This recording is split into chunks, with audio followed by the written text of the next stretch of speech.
Talk about a fantasy novel, Bridge of Birds by Barry Hewart. Bridge of Birds is a fantastic book. It's the kind that people, or at least I, will thrust upon others and make sure they have the chance to read. Came out in 1984, 1985, something like that. It won the World Fantasy Award, which is a generally good award to win, but was kind of new at the time as the fantasy genre was still kind of finding its legs, commercially speaking.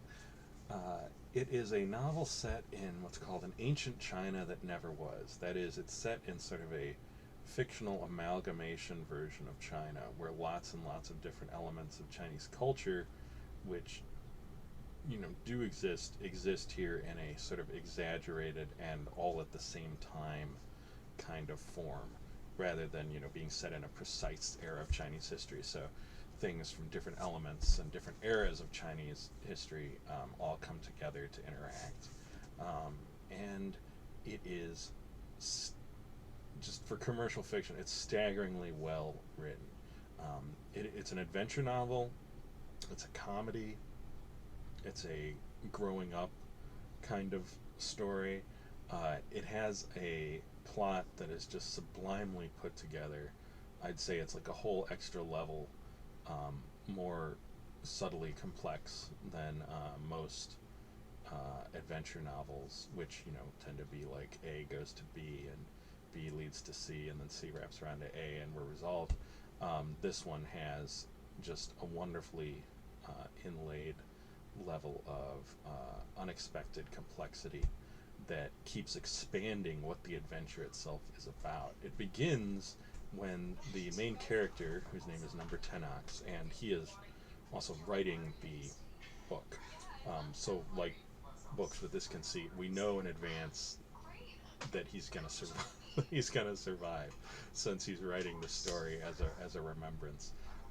And this means that although the stakes are very high and very real, we have a certain surety that things are going to work out, which keeps the tone light, which is good because it is a comedy. Uh, the children in his village have been poisoned, very very badly poisoned, and they need a very special cure. And in order to figure this out, they have to the Number Tenox and the village leaders contact a sage, and they find a wonderful uh, one named Master Lee.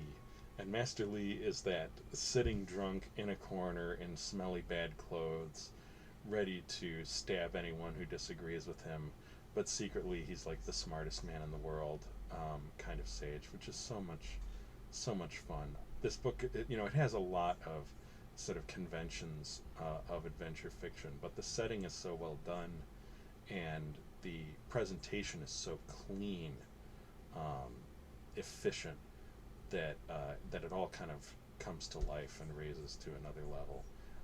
So Master Lee is something like if Obi-Wan Kenobi were a really angry guy, perfectly willing to commit crimes, who might also assassinate you. If he, but fundamentally, ethically, kind of okay. So he agrees to help them. He is one also like just I just gotta figure out these puzzles kind of person. So they go out in quest of this healing herb that they need in order to save these children.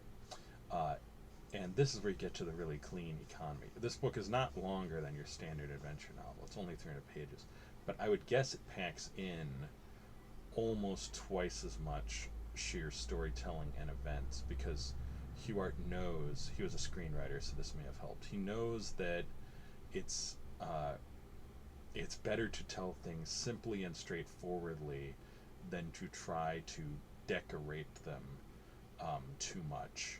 So instead of using lots of decorative prose or elaborating out long action sequences, he just tries to he just gets you through each one clearly stated, to and as simply stated as possible, so you understand what's happening and why. And then there's time for these wonderful little dramatic or comedic scenes. Like, for example, at one point Number 10 Ox, who goes with Master Lee on this quest.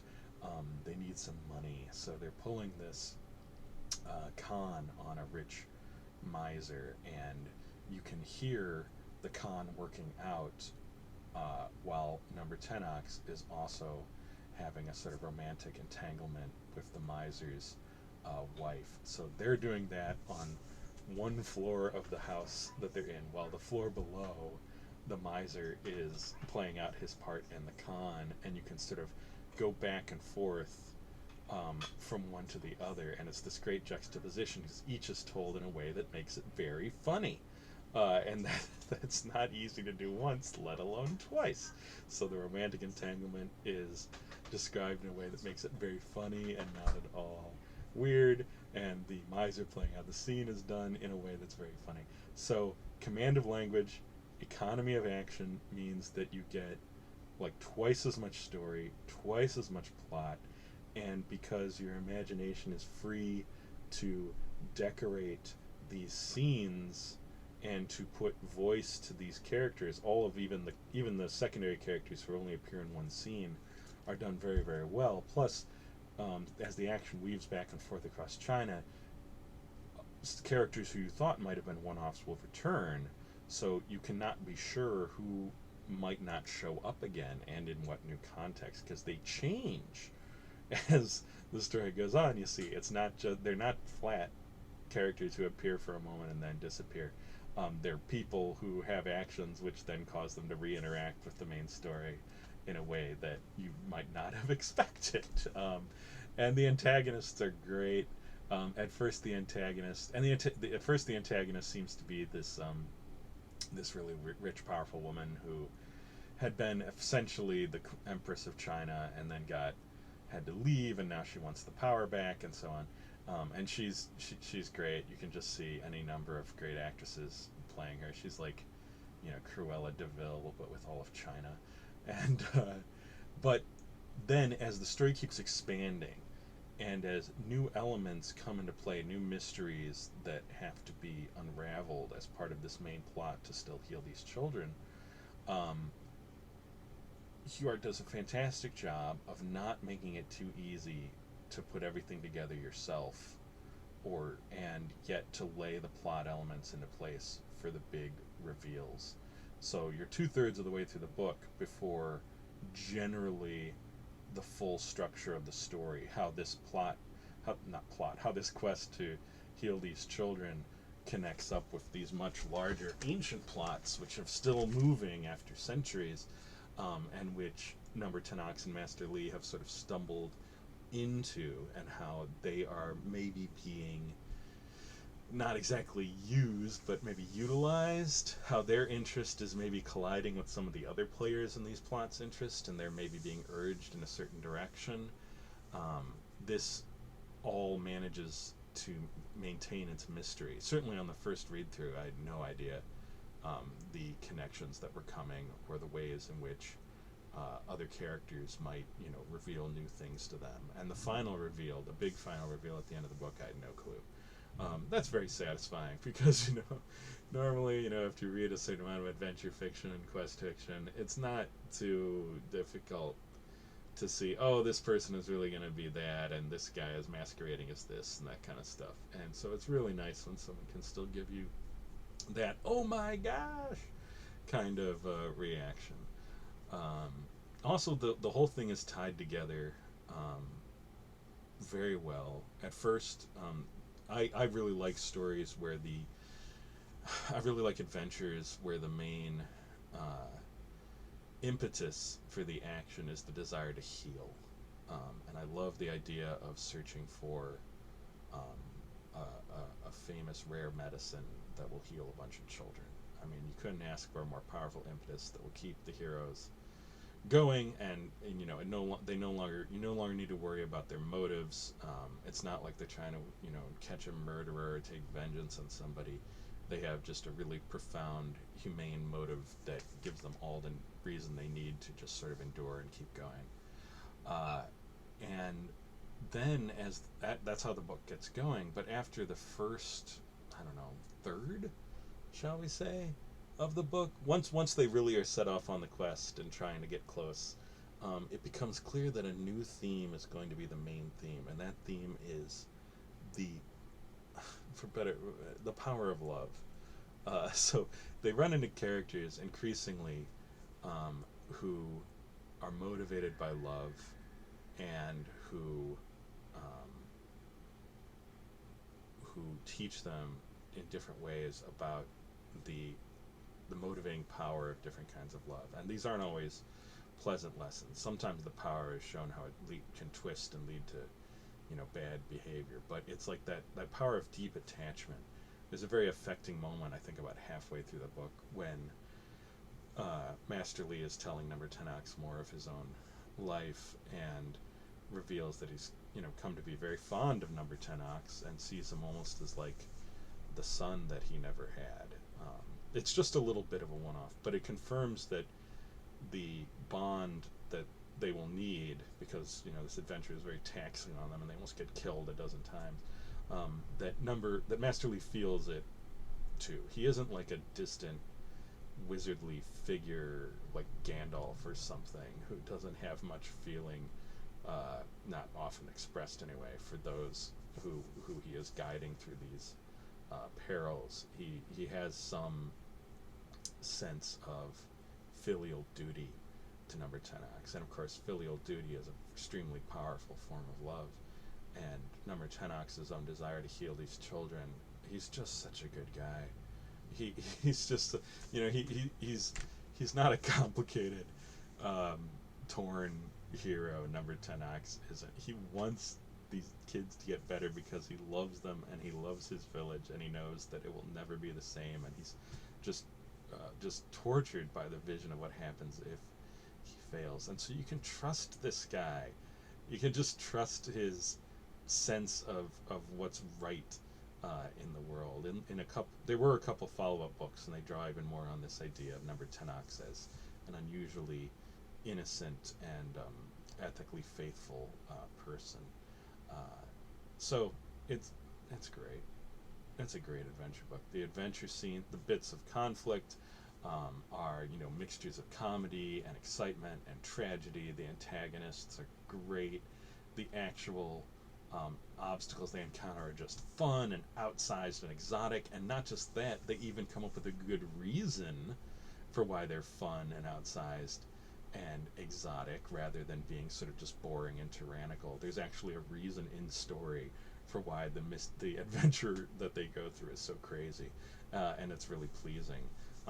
The levels of the story are great. The way in which the theme trickles through until by the end it just expands out and explodes, and there's this wonderful kind of rainbow ending where everything goes right, and you just get to enjoy it because you've traveled through so much difficulty and so many obstacles and so much. The quest takes place over well more than a year at least, and so by the end you're really ready for this reward of this wonderful unfolding of the full nature of what's happened and why it's so great that they succeeded. It doesn't spoil anything to tell you that they succeed.